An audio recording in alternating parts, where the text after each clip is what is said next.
இணைய நண்பர்களுக்கு எனது அன்பான வணக்கங்கள். நான் இப்ப நாம் தமிழர் கட்சியோட கருத்துக்கள் பத்தி தான் என்னோட தனிப்பட்ட கருத்துக்கள பத்தி தான் சொல்லப் போறேன். இதனால யாருக்காவது வருத்தமா இருந்தாக்கா, யார் மனச கஷ்டப்படுத்தினாக்க என்னைய மன்னிச்சிடுங்க. இது என்னோட தனிப்பட்ட கருத்து. யாருக்காவது இதோட மாற்று கருத்துக்கள் இருந்தா என்னோட கமெண்ட்ஸ்ல தெரியப்படுத்துங்க. அத நான் சரி பண்ணிக்கிறேன். அ அதாவது நான் என்ன சொல்ல வரேன்னாக்க, நாம் தமிழர் கட்சி மாரி ஒரு கட்சி கண்டிப்பா தமிழ்நாட்டுக்கு தேவ. அது எல்லாத்துக்குமே தெரியும் தமிழக மக்களுக்கு. ஏன்னா நம்மளோட உரிமைய பாதுகாக்கிறதுக்கு நம்ம ஊருக்கு நம்ம நம்ம நாடு சொந்த கட்சி ஒண்ணு தேவ. அதுக்கு நீங்க எவ்வளோ ஆக்ரோஷமா, வீரியமா போராடுறீங்கன்னு எல்லாத்துக்கும் தெரியும். ஆனா, நீங்க மக்களோட நிலைமையும் நீங்க புரிஞ்சுக்கணும். மக்கள் நீங்க பக்குவப்படுத்தணும், பண்படுத்தணும் அப்படின்றத நீங்க போராடிக்கிட்டு இருக்கீங்க. அதுல பக்குவப்பட்ட, பண்படுத்த மக்கள் ஏற்கனவே இருக்காங்க. ஒரு பகுதி இருக்காங்க. மிச்சம் பெரும்பகுதியான மக்கள் வந்துட்டு அவங்களோட அறிவு சார்ந்த அளவுக்கு தான் அவங்களால இருக்க முடியும். அவங்களுக்கு ஏத்த மாரி தான் நீங்க பாரணும். அதாவது மக்கள வந்து பாதி பேத்த இந்த டாஸ்மாக், குடிநோய், அ மதுப்பழக்கம், அது போக கெட்ட பழக்கங்கள், போதை பழக்கங்களுக்கு அடிமையா இருக்காங்க. அது இந்த பெண்கள்லாம் பார்த்தீங்கன்னா, பாதி பேர் சீரியல் பார்த்துக்கிட்டு இருக்காங்க. திரையுலக பிம்பத்தில மயங்கியிருக்காங்க. ஆக்டர், ஆக்ட்ரஸ் பின்னாடி இருக்காங்க. பாதி பேர் வந்து விளையாட்டுல இந்த கிரிக்கெட்டு, ஃபுட்பால்ல ஆர்வமா இருக்காங்க. அவங்கள மாரி ஆளுகள பக்குவப்படுத்தணும்னாக்கா, அது கொஞ்சம் டைம் ஆகும். நீங்க உங்கள வந்து மக்கள் வந்துட்டு கண்டிப்பா சப்போர்ட் பண்ணணும். உங்கள வந்து ஆதரிக்கணும் அப்படி நீங்க எதிர்பார்க்குறீங்கனாக்க, அது வந்துட்டு எ ஒ எவ்வளோ நாள் ஆயிக்கிருக்குன்னு நீங்க பாருங்க.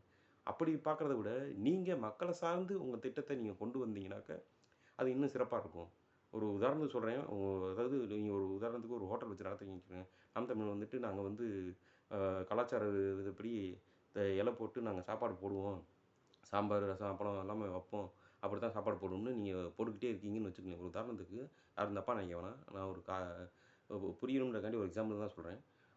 அந்த இலை சாப்பாடு, தல சாப்பாடு வந்துட்டு ஒவ்வொரு பீரியட் நீங்க சாப்பிட்டுட்டு இருக்காங்க.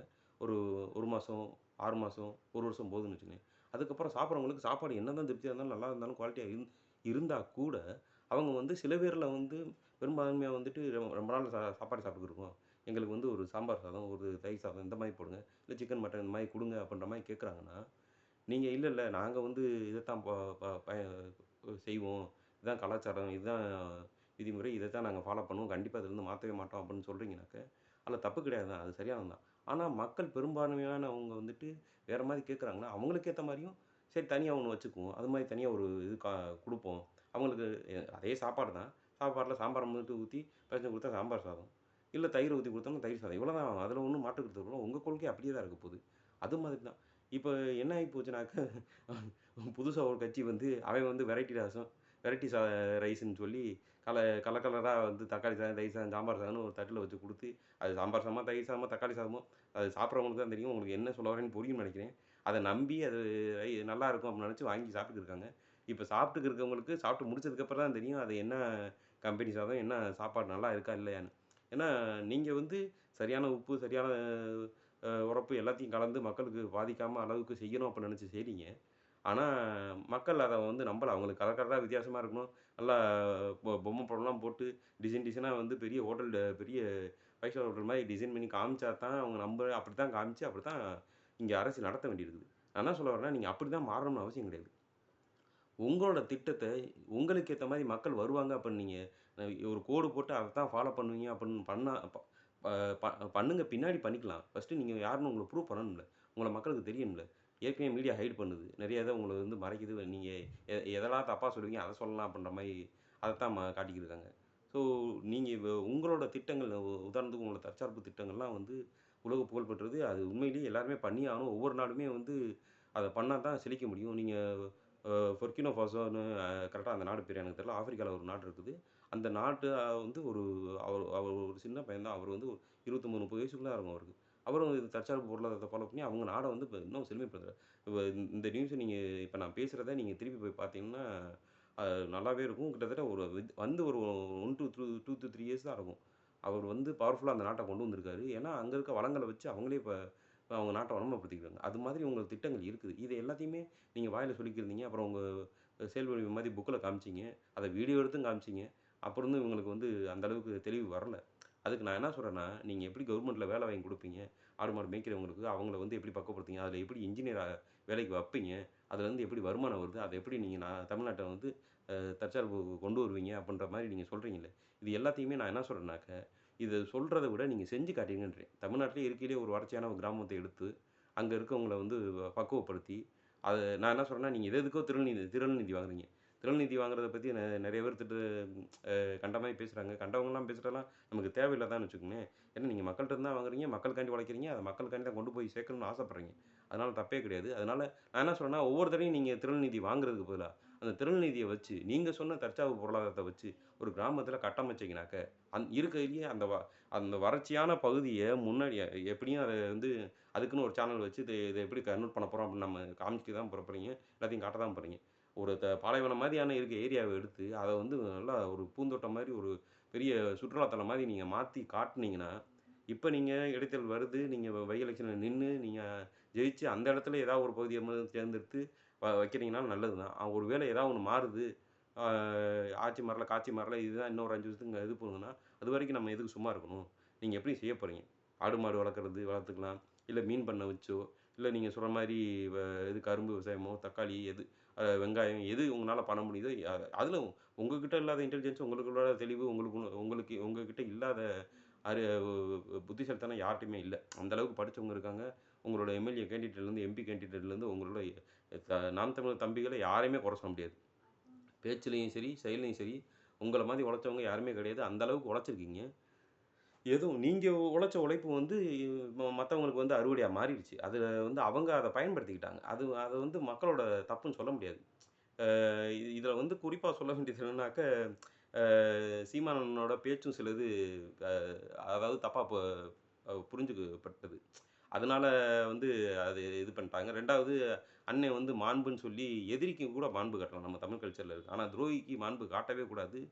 அது வந்துட்டு எத் எ உங்களுக்கு மத்தவங்க சொன்னாக்க நீங்க அதாவது கோவப்படுறதுல வந்து நீங்க அத புரிஞ்சுகிட்டு, இதுல என்ன இருக்கு அப்படின்னு நீங்க தெளிவுபடுத்தி, அதுக்கப்புறம் நீங்க கோவப்படுறீங்க, இல்ல மாற்று கருத்து குடுக்குறீங்கன்னா பரவால்ல, தப்பில்ல. ஆனா அத எடுத்துக்கவே மாட்டேன், நான் இப்படிதான் இருப்பேன் அப்படின்றது வந்துட்டு நெறைய பேர்னால ஏத்துக்கொள்ளப்படாது. ஏன்னா முதுகுல குத்துனவங்கள என்னைக்குமே மன்னிக்கவே முடியாது. ஒரு வேள உங்களுக்கு வந்து நீங்க கஷ்டப்பட்ட இடத்துல வந்துட்டு கீழ விழுந்துட்டேன் அப்படின்னு அவங்க ஃபோன் பண்ணாங்கன்னா, நீங்களே ஃபோன் பண்ணியே நீங்க பேசியிருந்திருக்கலாம். நேர்ல போய் பார்க்கணும்னு அவசியம் கிடையாது. உங்க மாண்ப காப்பாத்துறதுக்கு உங்க தம்பிக்கு வந்து போராடுற போராட்டம் இருக்கே அவங்க பாவம் இது பத்தாததுக்கு நீங்க வந்து மான் ஊறுகாய் சாப்பிட்டேன், ஆமக்கறி சாப்பிட்டேன். இது இந்த மாதிரி அ அண்ணன் கூட பிகே 47 இருந்தது. இதெல்லாம் வந்து நெறைய இது அதாவது நடந்திருக்கலாம். அது உண்மையா இருந்திருக்கலாம். அது அந்த ஊருக்கு அது சாத்தியப்பட்டுருக்கலாம். நம்ம ஊருக்கு இது தேவையா அப்படின்னு கேட்கிறேன். நாகாலாந்துல நாய்கறி சாப்பிடுறாங்க. சைனீஸ்ல பாம்பு கறி சாப்பிடுறாங்க. அதே மாரி ஈரோப்ல வந்து குதிரை கறி கூட சாப்பிடுவாங்க. இதெல்லாம் அவங்க ஊருக்கு அது சரிப்பட்டு வரும். அந்த ஊர்ல அத பேசலாம். நம்ம ஊர்ல வந்துட்டு நம்ம ஊர்ல ஆடு, கோழிய தவிர மாடு சாப்பிடுறத பார்த்தாலே பயப்படுறாங்க. அது வித்தியாசமா பார்ப்பாங்க. "எதுக்குடா இத போய் சாப்பிடுறீங்க?" அப்படின்ற மாரி பார்க்குற ஆளுங்க இருக்காங்க. இன்னமும். அப்படி ஒரு வித்தியாசமான வ இடத்துல வந்துட்டு நம்ம வித்தியாசமா வந்து வார்த்தைகள இங்க விட்டோம்னாக்க, அது அது அதாவது உங்களோட கொள்கைக்கு, உங்களோட செயல்பாடுகளுக்கு, உங்களோட நாட்ட காப்பாத்துறதுக்கு உண்டான குறிக்கோளுக்கு இந்த வார்த்தைகள்லாம் தேவையே கிடையாது. நீங்க போயி தலைவர பார்த்துருக்கீங்க, மேதகு தலைவர பார்த்துருக்கீங்க, வந்திருக்கீங்க அப்டின்னாலே, அதுக்கு நெறைய பேருக்கு நெறைய விஷயங்கள் தெரியும். எல்லாருக்குமே தெரியும். அதுக்கு சாட்சியா நம்ம இத சொல்லணும்னு ஒண்ணும் அவசியம் கிடையாதே! நீங்க அவர் கூட நின்ன மாரி ஃபோட்டோ இருக்குது, கன் வச்சிருக்கீங்க, அது போதும். அது AK-47 கூட அது வந்து புதுசா வந்த ரகமா இருந்திருக்கலாம். யாருக்கும் தெரியாது. மக்கள் இங்க வந்து எத நம்புறாங்களோ, அத நாம சொல்லணும்ல.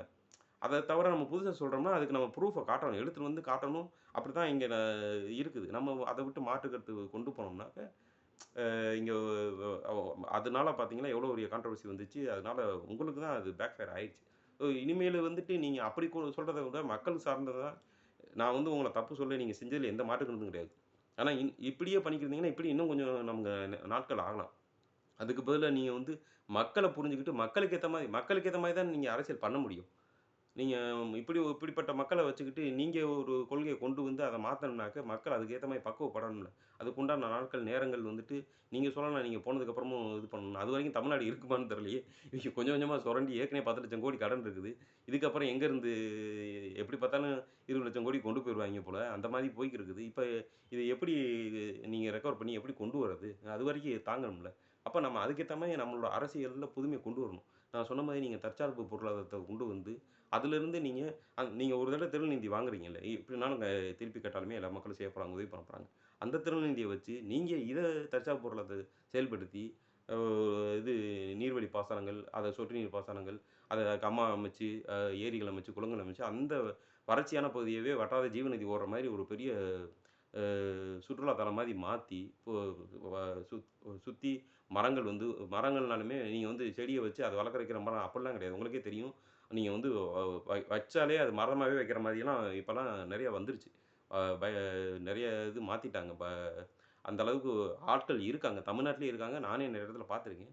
ஸோ நீங்க வைக்கும்போதே மரமா வைக்கிற அளவுக்கு ஒரு 6 மாசத்துல அத மரமாவே அது வளர்ந்துரும். அதுக்கு உண்டான பக்குவப்படுத்தி இது வைக்கணும். அதுக்கு சரியான மரங்களா பார்த்து எப்பயும் போல இந்த வேப்ப மரம், புங்க மரம் மட்டும் வைக்காம புளிய மரம், இது பலாமரம், மாமரம், கொய்யா மரம் அந்த மாரி பலதரப்பட்ட மரங்கள் வச்சு மரங்கள் வளர்க்கறதுக்கும் உங்களுக்கு அதுவே தெரியும். உங்களுக்கு இப்ப அ அதுக்குன்னே தனியா ஒரு நீங்க வச்சிருக்கீங்கல்ல குரூப். அவங்ககிட்டயே ஆர்கனைஸ் பண்ணி, அதுக்கு மேல அதெல்லாம் வச்சு, சொன்ன மாரி மாட்டுப் பண்ணையம், ஆட்டுப் பண்ணையம் இதெல்லாம் வச்சு, திறள் நீரை வச்சு நீங்க டெவலப் பண்ணா, ஒன்ஸ் நீங்க உருவாக்கிட்டீங்கனாக்க, அதிலிருந்து உங்களுக்கு ப ப பணமும் வரும். உங்களுக்கு வந்து நீங்க ப்ரூஃபும் காட்டிறலாம். மக்களுக்கும் அடிப்படை புரிஞ்சிரும். இவ்வளவு நாள் பேசிக்கிட்டே இல்லாம நம்ம செஞ்சு காமிச்சிருக்கோம். இதுதான் பாருங்க அப்படின்னு. அவங்கட்ட சொல்றீங்களோ இல்லையோ, உங்களுக்கு கட்சிக்கான நிதி அதிலிருந்து வந்துரும்ல. நீங்க யாருகிட்டயும் நீங்க நம்பி இருக்கணும்னு அவசியம் கிடையாது. நீங்க உங்களுக்கு பணம் இல்லன்னா கூட நீங்க பார்ட்னரா சேர்த்துக்கங்க. இன்வெஸ்டர்ஸ கூப்பிடுங்க. மக்களே வருவாங்க. நீங்க பத்திரம் அ இது அரசாங்க பத்திரம் மாரி நீங்க ஏதாவது பத்திரங்கள் வெளியிட்டு, கட்சிக்கான நிதிய சேருங்க.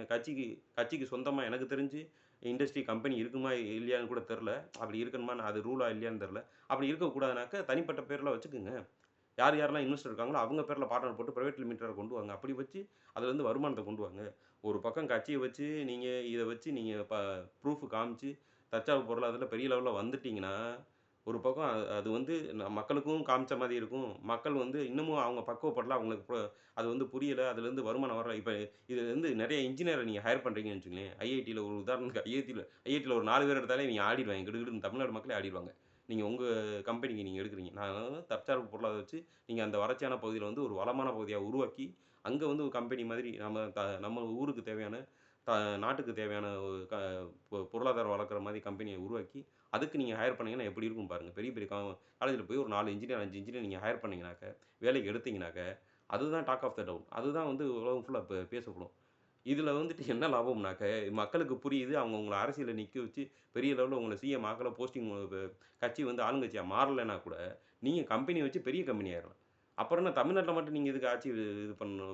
இது ஃபோக்கஸ் பண்ணிட்டு, இந்தியா ஃபுல்லா உலகம் ஃபுல்லாவே நீங்க வந்துட்டு தனித்தனி உங்களுக்கு தனியா அ கட்சிகளுக்கு சப்போர்ட் பண்ணி நீங்க பெரிய லெவல்ல இது பண்ணலாம். ஆம் ஆத்மிலாம் எப்படி வந்திருக்காங்க பாருங்க. அவங்க வெறும் பேச்சு, செயல் மட்டும் இல்லாம நெறைய இது பண்ணியிருக்காங்க. மக்கள புரிஞ்சுக்கிட்டாங்க. உங்களோட ஐடி விங்ல வந்துட்டு நீங்க நீங்க எல்லாமே பண்ணிக்கிட்டு தான் இருக்கீங்க. உங்ககிட்ட எந்த குறையும் சொல்ல முடியாது.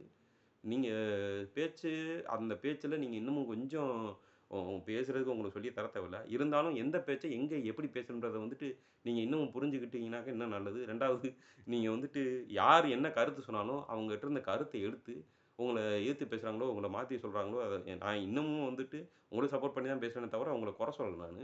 இதெல்லாம் மாத்துனாக்க நாடு நல்லாருக்கும், நீங்களும் நல்லா இருப்பீங்க, நாங்களும் நல்லா இருப்போன்ற ஒரே ஒரு காரணத்துக்காண்டி தான் உங்கட்ட சொல்றேன் நானு. மக்கள புரிஞ்சுக்கங்க. மக்களுக்கு ஏத்த மாரி நீங்க மாறிக்கிட்டீங்கனாக்க, வெகு சீக்கிரமா நம்ம வந்துரலாம். உங்களுக்கு ஏத்த மாரி மக்கள மாத்தணும்னா, அது எப்படி ஆகும், என்ன ஆகும்னு எனக்கு சொல்ல முடியாது. ஒரு கிளாஸ்ல 60 பேர் படிக்கிறாங்கனாக்க, ஒரு 5ஆப்போ, 10ஆப்போ படிக்கிறாங்கன்னு வச்சுக்கங்களேன். அதுல 50 பேருமா எல்லாருமே நல்லா படிக்க போறாங்க? முன்னாடி இருக்க ஒரு 10 பேர் படிப்பான். பின்னாடி இருக்க 10 பேருக்கு சுத்தமா வராது. நடுவுல இருக்க 30 பேத்துக்கு என்ன நடந்திருக்குன்னே தெரியாது.